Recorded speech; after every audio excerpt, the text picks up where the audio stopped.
Picture this, it's Sunday night. The weekend is winding down and the sky is painted with hues of orange and pink as the sun sets over the suburban neighborhood. You're sprawled on your bed, phone in hand, scrolling through endless memes. The comfort of your bed feels like a warm embrace and the glow of your phone screen is almost hypnotic.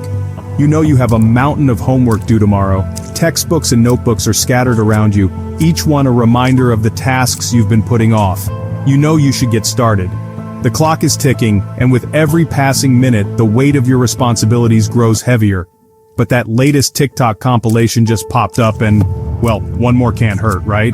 We've all been there. Procrastination, it's that sneaky little voice that tells you there's always more time.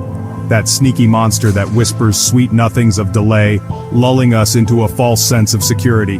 It's like a shadow lurking in the corners of our mind, always ready to pounce.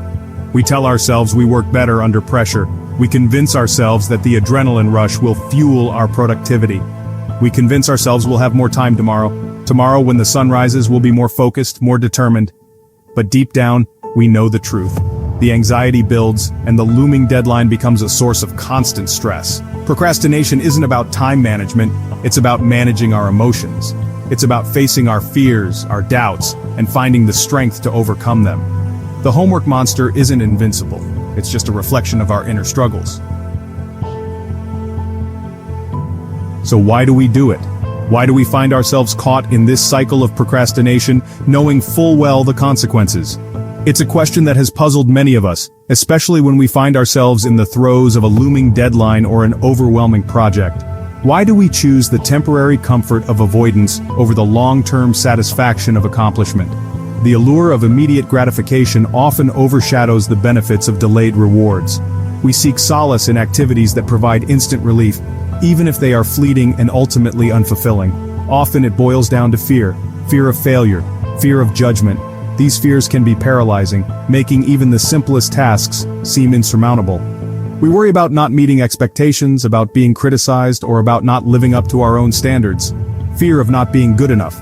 This fear can manifest in many ways, from self-doubt to anxiety, and it often leads us to question our abilities and worth. We become our own harshest critics, convincing ourselves that we are destined to fail before we even begin. That big project suddenly feels overwhelming, so we push it aside. We tell ourselves that we'll get to it later, that we just need a break, but later never seems to come. The more we delay, the more daunting the task becomes. That important exam looms large, so we distract ourselves with less intimidating tasks. We clean our rooms, organize our desks, or scroll through social media, all in an effort to avoid the real work that needs to be done. These distractions provide a temporary escape, but they do nothing to alleviate the underlying anxiety. But here's the secret. Procrastination doesn't make the fear go away. It only amplifies it. The more we avoid, the more our fears grow, feeding off our inaction and creating a vicious cycle that becomes harder to break. The longer we wait, the bigger the task becomes in our minds, and the more power we give to those negative emotions. By facing our fears head-on and taking small, manageable steps, we can begin to break the cycle of procrastination and reclaim our sense of control and accomplishment. We tell ourselves later is a magical place where motivation flows freely and tasks become effortless, but later is a trap. It's a land of good intentions paved with the broken promises we make to ourselves. When we finally arrive in later, we're often met with the same anxieties and pressures that drove us there in the first place, only now we have even less time to deal with them. The truth is, there's no better time to start than now. Section 4. Taming the Beast. Strategies for Success. In this section, we will explore practical and effective strategies to overcome procrastination and achieve your goals. Procrastination can feel like an insurmountable obstacle, but with the right approach, you can conquer it. The good news is procrastination isn't a life sentence, it's a habit, and like any habit, it can be broken. The first step is to recognize that procrastination is a learned behavior, not an inherent trait. This means you have the power to change it. It's a habit, and like any habit, it can be broken. The key is to replace those negative patterns with positive ones, step by step. First, break it down. That massive project, chunk it into smaller, more manageable tasks. This approach not only makes the task seem less daunting, but also provides a clear roadmap to follow. The key is to replace those negative patterns with positive ones, step by step. First, break it down. That massive project, chunk it into smaller, more manageable tasks. For example, if you have a research paper to write, start by breaking it down into stages: research, outlining, drafting, and editing. Each stage can then be further divided into smaller tasks, such as finding sources, creating an outline, writing the introduction, and so on. Chunk it into smaller, more manageable tasks. By doing this, you create a series of small wins that build momentum and keep you motivated.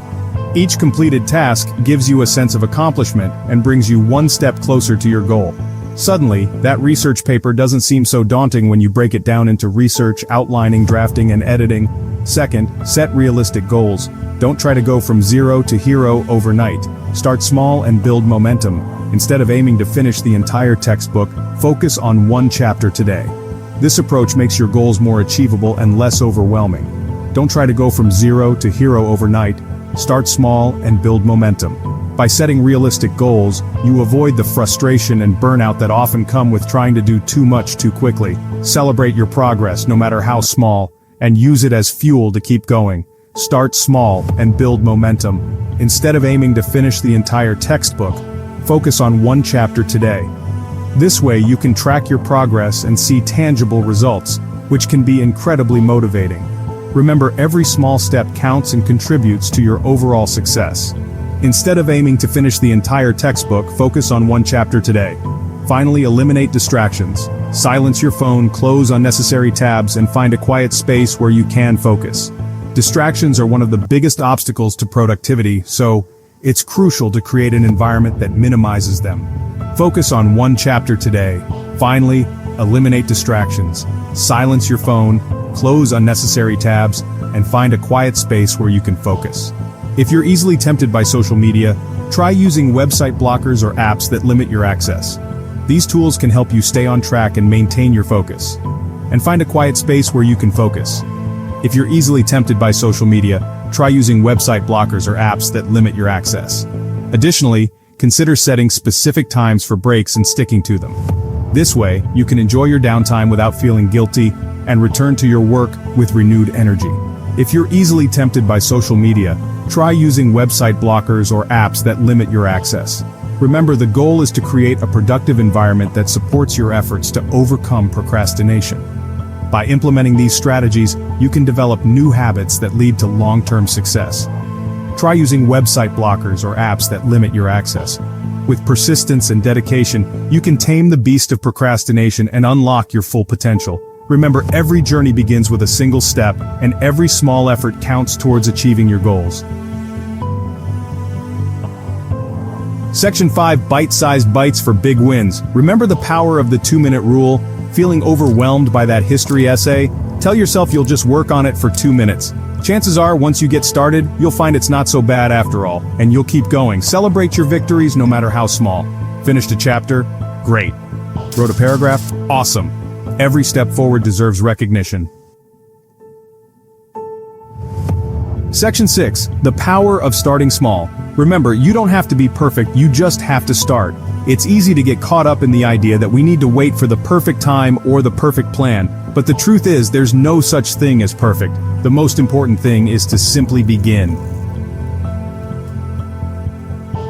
Section 7, time to conquer your goals. So the next time that homework monster rears its ugly head, don't let it win.